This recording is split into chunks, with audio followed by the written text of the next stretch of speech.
नमस्कार, मैं हूं आपके साथ मयंक मिश्रा। आज 1 तारीख है और देखिए पिछले 12 घंटे के अंदर ईरान, अमेरिका, इजराइल और गाज़ा से संबंधित जितने सारे अपडेट्स हैं वो मैं आपको बताऊंगा। देखिए एक सवाल बार बार मुझसे पूछा जा रहा है कि गज़ा को लेकर जो हमास और इजराइल के बीच में जो डील की खबरें हैं, डिसआर्मामेंट की खबरें हैं, इसकी हकीकत क्या है और इसके बारे में आप क्या सोचते हैं और ईरान की इसमें क्या भूमिका होगी। देखिए इस वीडियो में मैं क्या समझ पा रहा हूँ इस पूरी डील को लेकर, हम इसकी चर्चा करेंगे और एक बहुत बड़ी खबर भी आपको बताएंगे। देखिए जिस तरह से डोनाल्ड ट्रंप ने ये दावे किए और सब तरफ आप देखें, पूरे मिडिल ईस्ट में, यूरोप में जो है इस खबर की चर्चा है कि अब जो है हमास शांति समझौते के लिए तैयार हो गया है और अपने हथियार छोड़ने के लिए तैयार हो गया और जल्दी डील हो जाएगी। इस तरह की बात डोनाल्ड ट्रंप ने भी दावा किया है कि उन्होंने इजराइल और हमास के बीच शांति समझौता करा दिया है और हमास अपने हथियार छोड़ने को तैयार हो गया और डील के तहत गाजा में एक नया प्रशासन बनेगा और इजरायली सेना पीछे हटेगी। इस तरह की सब खबरें आपने देख ली, पिछले 24 घंटे से चल रही हैं। हालांकि मैं ये भी बताऊं आपको, इन खबरों की चर्चा इसलिए है क्योंकि ईरान ने वो मार मारी जॉर्डन में, बहरीन में, कुवैत में, सऊदी में कि अचानक से गाजा डील करना पड़ गया। वो एक अलग बात है। लेकिन अब देखिए जो खबर आ रही है उसके मुताबिक ईरान की एंट्री हो गई है गाजा में।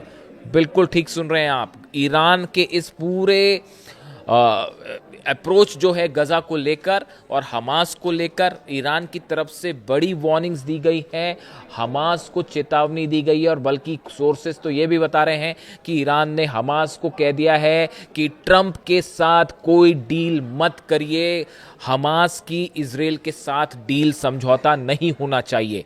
ईरान इस समझौते के पक्ष में नहीं है। तमाम अखबारों ने इस तरह से जो है इनपुट देने शुरू कर दिए हैं। अब सवाल ये है, देखिए इसको लेकर जो तमाम खबरें हैं उसको लेकर क्या चर्चाएं हैं, हम एक बार उस पर नजर डालें। ट्रंप के मुताबिक उनके बोर्ड ऑफ पीस की मध्यस्थता में हमास और गाजा के सशस्त्र संगठनों के डिसआर्मामेंट पर समझौता हुआ है। योजना यह है कि जैसे जैसे हमास हथियार छोड़ेगा वैसे वैसे इजरायली सेना गाजा से पीछे हटेगी और वहां एक नया फिलिस्तीनी प्रशासन जिम्मेदारी संभालेगा। अब ये है कि जैसे जैसे गजा जो है वो गजा में हमास अपने हथियार छोड़ने शुरू करेगा वैसे वैसे इजराइल की सेना पीछे हटेगी। अब इन सब को लेकर ईरान की तरफ से ये कहा गया है, जो एक्सियोस के हवाले से भी ये खबर है वो बताऊं मैं आपको। Senior IRGC official urged member of a Hamas delegation to reject the proposed disarmament agreement during a recent visit to Iran. Iran ने हमास से कहा है कि ये जो डिसआर्मामेंट का समझौता है इसको रिजेक्ट कर लीजिए, इसको मत मानिए। ट्रंप धोखा करेगा, नेतन्याहू धोखा करेगा। और जो ईरान डील के साथ धोखेबाजी लगातार करता रहा है अमेरिका और इजराइल, ये कहना ईरान का है, बिल्कुल वैसा ही धोखा गाजा में हमास के साथ होने जा रहा है। ये कहना है ईरान का। ईरान की तरफ से वार्निंग दी गई है कि अगर आप हथियार छोड़ लेंगे उसके बाद क्या अप्रोच होगा नेतन्याहू का, कोई नहीं जानता। क्या ये ग्रेटर इजराइल बनाने की साजिश है? ये चेतावनियां दी गई हैं ईरान की तरफ से हमास को और सावधान रहने को कहा गया है। देखिए 5 मुद्दे ऐसे हैं, अगर हम सबकी छोटे में जिक्र करें कि ये जो 5 मुद्दे हैं जहां पर ये डील क्यों फेल हो सकती है और क्यों सक्सेसफुल नहीं हो पाएगी, इसकी बड़ी वजह है। देखिए सबसे बड़ी इसकी जो वजह है, इजराइल ने अब तक इस समझौते का सार्वजनिक रूप से समर्थन नहीं किया है। देखिए इस तरह की खबरें आपने सुन ली होंगी तमाम जगह कि हमास जो है वो एक ब्रॉडर रूप से अपने हथियार छोड़ने के लिए राजी है, डिसआर्मामेंट को राजी हो गया है। इस तरह की आपने तमाम खबरें सुनी होगी, अलग अलग आई हैं। लेकिन जो इसकी समझौते की जो शर्तें हैं इसको लेके इजराइल ने अभी जो है एक हामी नहीं भरी है। यानी ये हो सकता है कि नेतन्याहू ट्रंप के प्लान से सहमति जता दें, लेकिन बात जब गाजा से सेना वापस बुलाने की होगी तो इसके लिए अभी नेतन्याहू तैयार नहीं है, इसके लिए उन्होंने कहीं हामी नहीं भरी है। आप बताइए, कहीं इजराइल ने कहा है ये बात को कि हम गाजा से सेना वापस बुलाएंगे? ये पहला मुद्दा है जिस पर ये डील फेल हो जाएगी और इसीलिए ईरान कह रहा है कि ये एक बड़ी चाल है, इस चाल में मत फंसिएगा। बात नंबर 1। बात नंबर 2, हमास के बड़े हथियार जो हैं वो लिस्ट में शामिल ही नहीं है। शुरुआती चरण में सिर्फ नई प्रशासनिक व्यवस्था यानी पुलिस से जुड़े लोगों के हथियार सौंपे जाने की बात कही गई है। रॉकेट, एंटी टैंक मिसाइलें, भारी हथियार और हमास की सुरंगों में मौजूद हथियारों की बात अगले चरण में होगी और इन सभी को पूरी तरह से खत्म करने में 200 से 350 दिन का समय लग सकता है। यानी सबसे कठिन हिस्सा अभी शुरू भी नहीं हुआ है। यानी इसमें जो बात है हथियार रखने वाली, उसमें जो छोटे हथियार हैं उसको पहले दौर में रखने की बात है और अगले जो है 250 से 350 दिन तक, साल भर जो है वो हमास के हथियार, भारी हथियार जो हैं, रॉकेट्स हैं, मिसाइल लॉन्चर्स हैं, ये सब चीज़ें कैसे सरेंडर होगी, क्या सरेंडर होगी, ये दूसरे दौर में बात होगी। यानी डील का हिस्सा क्लियर नहीं है, वैसे ही जैसे ईरान के साथ, इसीलिए ईरान के साथ डील नहीं हो रही। तो वो दूसरा हिस्सा जो है, इसका दूसरा पार्ट जो है, कंडीशन जो दूसरी है वो अभी तक क्लियर नहीं है। ये दूसरा मुद्दा हो गया क्योंकि क्यों ईरान कह रहा है डील फेल हो जाएगी। तीसरा, क्या इजराइल मानेगा हमास की बात? ट्रंप की इस डील में गाजा से इजराइल की सेना पीछे हटेगी, लेकिन इसके लिए जरूरी है कि हमास अपने हथियार डाल दे। अगर इजराइल को लगा कि हमास ने कुछ हथियार छिपा रखे हैं, सुरंगें नहीं तबाह की गई हैं या उसकी सैन्य संरचना अभी भी एक्टिव है, आर्मी अगर एक्टिव है, तो वो इस डील को रोक देगा। अब ये बताइए कि ये बात जो है पूरे इसकी जो तीसरी वीकनेस है इस समझौते की, कि कभी भी इजराइल ये कह सकता है कि साहब नहीं, अभी तो हमास ने जो है अपने हथियार नहीं सरेंडर किए पूरी तरह से और अभी भी कई हथियार छुपे हुए हैं। ये कह के इजराइल जब चाहे वो इस समझौते को तोड़ देगा अपनी सुविधा के मुताबिक।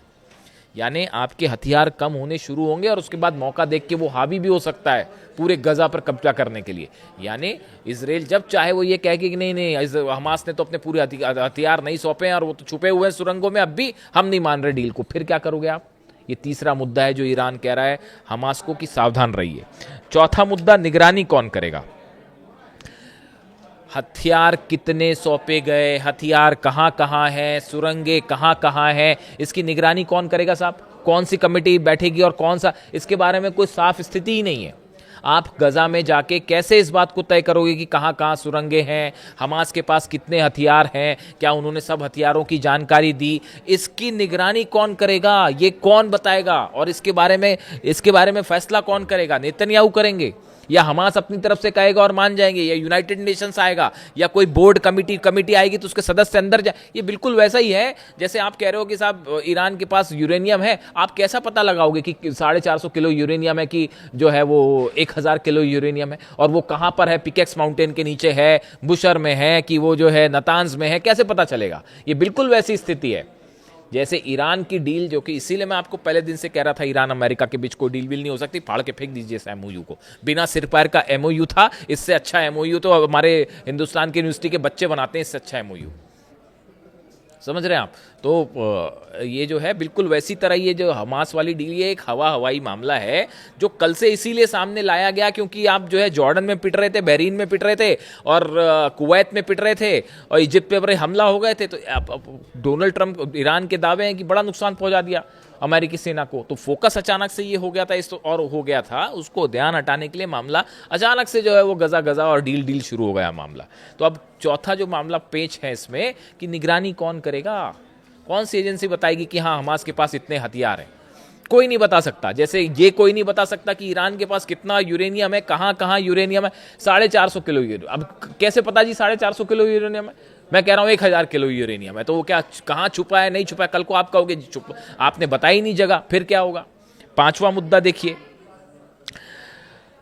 नई सरकार बनाना आसान नहीं है। इसमें कहा गया है कि साहब नई सरकार बनेगी, ट्रंप के प्लान में एक नई तकनीकी फिलिस्तीनी प्रशासन की बात कही गई है, लेकिन युद्ध से तबाह इलाके में नई सरकार खड़ी करना, विस्थापित लोगों की वापसी कराना, सुरक्षा संभालना और अंतर्राष्ट्रीय बल के साथ तालमेल बनाना बेहद कठिन है। देखिए हमास जो है अनौपचारिक प्रभाव वहाँ बनाए हुए है, ऐसे में वहाँ पर एक नई सरकार बनाना, ये इसमें कोई इंटरनेशनल फोर्स आके वहाँ पर कोई बॉडी बना दे, कोई बाहर की शक्तियाँ आके गाजा में एडमिनिस्ट्रेशन को कंट्रोल कर ले, उनकी मंशा कौन तय करेगा? उसमें जो है कहीं किसी तरह से फिर से उसको कब्जाने की कोशिश तो नहीं हो रही गजा को? ये ऐसे तमाम सवाल है, कैसे उस पर भरोसा किया जाएगा? गजा के लोग कैसे भरोसा करेंगे? ये वो तमाम बातें हैं। ये पांचवी वीकनेस है कि कि वहाँ पे नई एडमिनिस्ट्रेटिव गवर्नमेंट कैसे बनेगी, बॉडी कैसे बनेगी, इसको लेकर कुछ साफ ही नहीं है मामला। ये 5 मुद्दे हैं जिसमें ऐसा लगता है कि ये डील ज़्यादा अगर सफल नहीं हो पाएगी पहली तौर पे, दूसरी बात अगर चलती भी है ज़्यादा तो टिक नहीं पाएगी, और इसमें जो है अपनी सुविधा के मुताबिक जब नेतन्याहू चाहेगा वो इस डील को तोड़ देगा। लेबनान पर लगातार हमले हो रहे हैं, कल इस डील की पूरी चर्चा होती रही सब जगह। आप देखिए पूरे अरब देशों के अखबार उठा के देखिए, सब जगह यही चर्चा, अमेरिका में, यूरोप में, कि हमास की डील, हमास की डील, हमास तैयार, हमास तैयार, ये चर्चा चल रही है। और दूसरी तरफ जो है वो 4 फिलिस्तीनी बच्चों पर हमले हो रहे हैं, 11 लोगों पर हमले हुए, 4 बच्चे शामिल हैं, फिलिस्तीन पे ही हमले हुए इजराइल के। फिर काय की डील? लेबनान में आप देखिए जैसे ही नेतन्याहू ट्रंप से मिले हैं उसके बाद लेबनान में, दक्षिणी लेबनान में जबरदस्त हमले शुरू कर दिए इजराइल ने। क्या मतलब इस बात का? ईरान बार बार कह रहा है कि लेबनान पर जब तक हमला नहीं होगा हम कोई बात नहीं करेंगे। फिर नेतन्याहू ने क्यों हमले शुरू किए लेबनान में? इजराइल के आर्मी चीफ क्यों कह रहे हैं कि लेबनान से हम वापस नहीं आएंगे? तो वो कैसे मान जाएंगे? जब लेबनान से वापस नहीं आएंगे तो गजा से वापस आने के लिए कैसे मान जाएंगे? बड़ी साधारण सी बात है साहब। देखिए अली खामेनी साहब का यही विजन था, यही उनका विजन था, इसीलिए वो जानते थे कि अमेरिका के साथ कोई डील करने का मतलब नहीं है। और यही अहमद वाहिदी साहब समझा रहे हैं, यही मुस्तफा खामेनी जो हार्ड लाइनर्स हैं ईरान के, वो यही मान के चलते हैं, जो रास्ता अली खामेनी साहब ने दिखाया कि भैया इनकी नीयत पर विश्वास ही नहीं किया जा सकता। यही बात अली खामेनी साहब कहते थे, इसलिए उन्होंने डील वील के चक्कर में पड़े नहीं, और इसीलिए वो 30 साल तक वहां पर उन्होंने शासन भी किया। आप क्या सोच रहे हैं, ये क्या कोशिश हो रही है? जो सऊदी, ये 14 देशों की सेना बनाने की बातें चल रही है, ये क्या कोशिश है? ये क्या लाल सागर के लिए ये सेना बनाई जा रही है? ये सेना बनाई जा रही है ईरान के अगेंस्ट। देखिए अगर इस तरह की कोई बात वाकई आगे बढ़ गई, हालांकि मेरे को डाउट है इस बात का कि ये सेना भी बन पाएगी, है ना, वो सेना भी बन पाएगी, ये भी बड़ा मुश्किल मामला है। लेकिन अगर बन भी जाती है तो इसका जो मकसद है वो ईरान के खिलाफ है। सऊदी और ईरान को आपस में भिड़ाना, फूट डालो राज करो, अंग्रेज जो करते थे, यही कई एक्सपर्ट मानते हैं कि अंग्रेजों ने हिंदुस्तान में जो फूट डालो राज करो की नीति अपनाई, वही अमेरिका पूरे मिडिल ईस्ट में करता है।